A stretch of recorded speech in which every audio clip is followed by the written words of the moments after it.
Habari, karibuni tena wateja kwenye app yetu ama kwenye video ama tutorial za app yetu FK Pharmacy application. Leo nitaonyesha jinsi gani ya kuweza kusimamia matumizi, inamaanisha ku manage expenses kwenye app yetu FK Pharmacy kupitia duka lako la dawa ambalo unalo.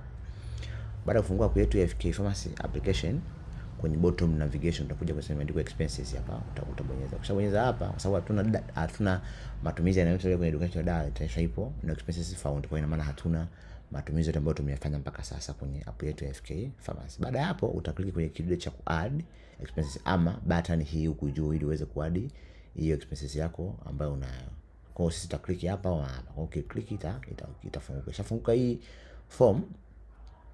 Hapa wanasema expenses category. Sisi hatuna category mpaka sasa yote ambayo tunao kwenye app yetu ya FK Pharmacy application. Kwa hiyo unaweza hiyo category ukatengeneza mwenyewe. Utakuja hapa kwenye button ya ku-add, utaklik. Ukishaklik hapa utaweka category ambazo wewe unahisi ni unazo kwenye ambazo zipo kwenye duka lako la dawa. Mfano kuna category ya umeme. Kwa hiyo maana utaadi umeme kwenye FK Pharmacy application, utaweka umeme. Kwa sababu hii ni category ambayo inajirudia mara kwa mara, kwa utaweka hapa umeme. Baada ya hapo utabonyeza button ya ku-create.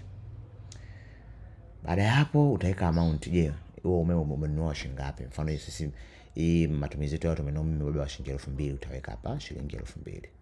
Baada ya hapo utaweka expenses date. Je, au matumizi yamefanyika lini? Je, jana ama leo? Kwa sisi tutaweka leo hapa, yamefanyika tarehe 25.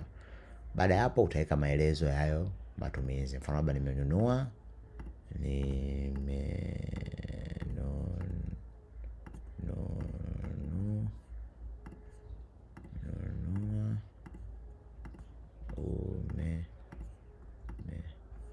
Baada ya hapo utabonyeza button ya ku-create kudhibitisha hayo matumizi yako uliyofanya. Utabonyeza button ya ku-create.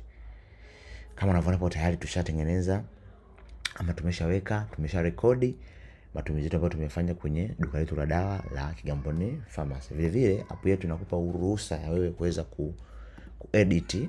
Ikitokea umekosea unaweza ka-edit ama unaweza kufuta hayo matumizi yetu ambayo tumeyafanya. Mfano kama hapa tunaweza tuka-edit haya matumizi ambayo tumeyafanya ya umeme. Labda mfano tumekosea kiasi. Kwa maana unaweza ka-edit, unakuja kwenye button ya ku-edit. Baada ya hapo unakuja baada tumenunua umeme wa 5000 labda, au umeme tumenunua shilingi 3000 labda, unaweka hapa. Ukishaweka una update hizo information, una update. Baada ya hapo kama unaona tumeupdate imekuja shilingi 3000. Kwa hiyo maana hivi ndio jinsi, kama kitokea vile umetaka ufute unaweza ka delete hapa. Kwa hivyo ndio jinsi ya kuweza kusimamia ama kumanage expenses kwenye app yetu ya FK Pharmacy application.